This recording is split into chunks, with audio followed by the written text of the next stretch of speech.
The year was 1987, Japan's popular Sukeban Deka series had just wrapped up, and a new idol-based delinquent girl had to fill the void. In Sukeban Deka, a girl fights with a yo-yo. In Hana no Asuka-gumi, a girl beats people up with a solid gold coin for some reason. Ideas were running low? What does Shoujo Commando Izumi do in order to fill this gap?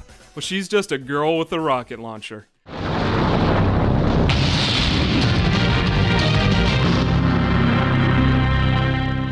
After being accused for a crime that she didn't commit, schoolgirl Izumi Igarashi is on the run from the police. Cornered and with no other choice, she jumps into the ocean while trying to make her escape.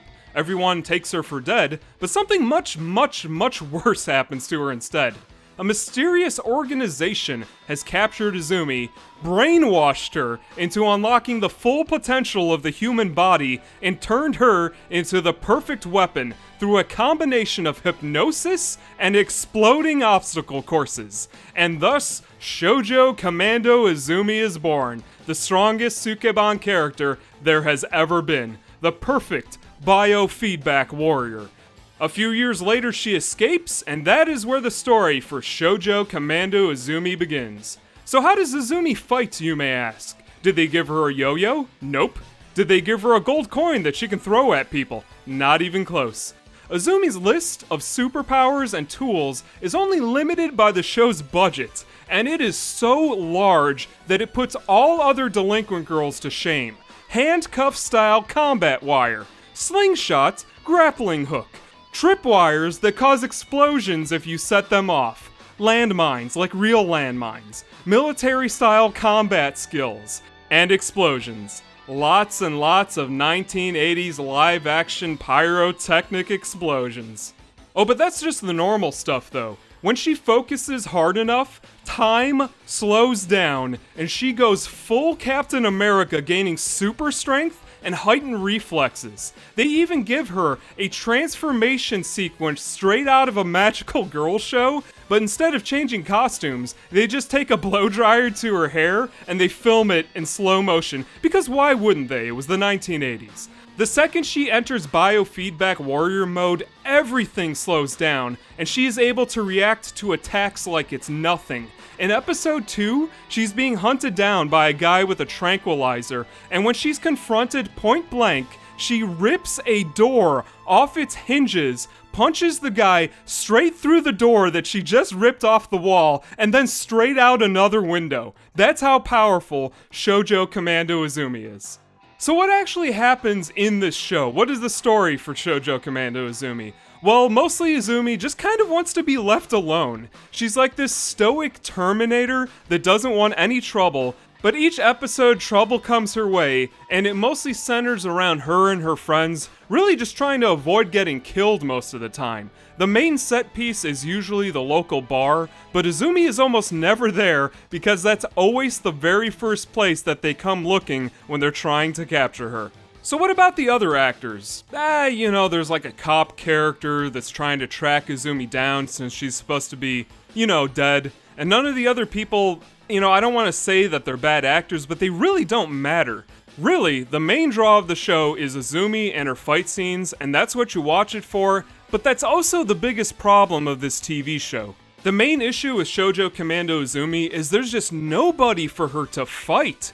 Sukeban Deka had a new schoolgirl with an original weapon almost every episode, but Izumi is just too strong for her own good.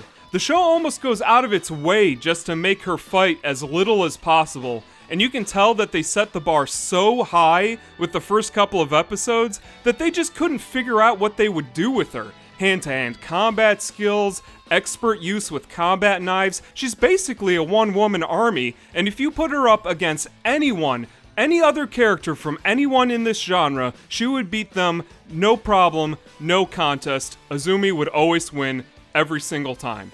My favorite episode is the third one, and it really never gets any better than that.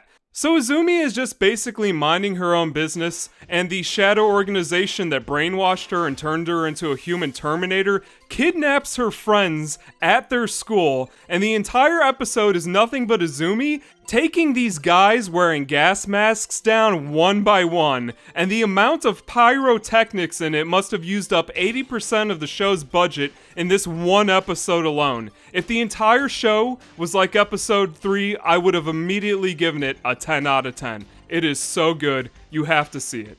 Let's talk about the music in this show for a second. Most of it was done by Japanese band Ajari, and episode 9 is just them and Izumi singing, which sounds awesome, but it's really not. I'm not even joking you, it's like 75% of the episode. It was around this time that I realized something had gone exceedingly wrong with this show, because it never reaches the awesomeness of those first couple of episodes ever again. From the soundtrack to the magazines, everything about Shoujo Commando Izumi promised me schoolgirls with bazookas. Take a look at this ad from a magazine that I found. You would expect a lot of bazookas in this show, wouldn't you? Guess how many times she actually uses it? No more than 5 times. I watched the whole show. I checked. One of which is just on a door at the very end of the series. The other 2 girls in this ad never even fight. For some reason, after episode 5, they decide to make Shoujo Commando Izumi stop living in an abandoned warehouse,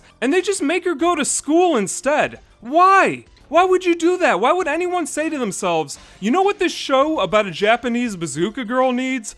Boring school drama and an episode dedicated entirely to Izumi just adjusting to normal schoolgirl life. Now, I don't know if it was because they ran out of money, but the tone shift is so drastic, I'm gonna go ahead and recommend you skip the entire middle of the show and just stick to the first 5 episodes and maybe the last 2 if you really want to watch it.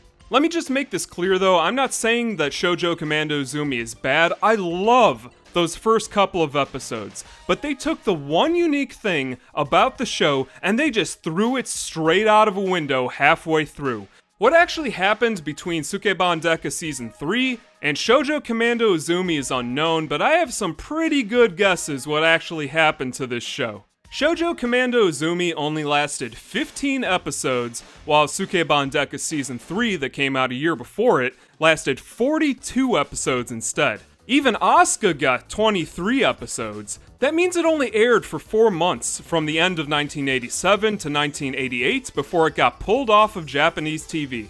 You want to know how else I know this show didn't do well? There is almost no merchandise for this show, and that's like 90% of the way that a show gets their money back. The only things I can even find are the vinyl record, the CD soundtrack, and that's it.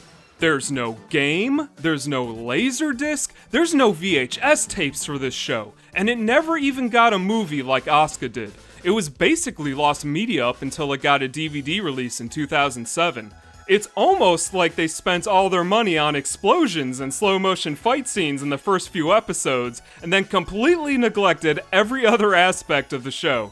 The soundtrack to Shoujo Commando Izumi does not even have art on it, which is a very, very bad sign that they just didn't care. You could have at least put a bazooka on it, but no, they didn't even try to make it look good. The band that did the music for Izumi ended up breaking up the following year, so I think it's pretty safe to say that it didn't do too well. Another reason the show failed might have just been genre burnout. Originally, Shoujo Commando Izumi was meant to be Sukeban Deka Season 4, but Shinji Wada, the creator of the Sukeban Deka manga series, dropped the project very, very early on. This leaves the bar that Izumi hangs out at as the only evidence that this was ever a Sukeban Deka show in the first place. I probably wouldn't have been a part of this either. Sukeban Deka 3 was so nuts, it's hard to believe that any of it was based off of the manga.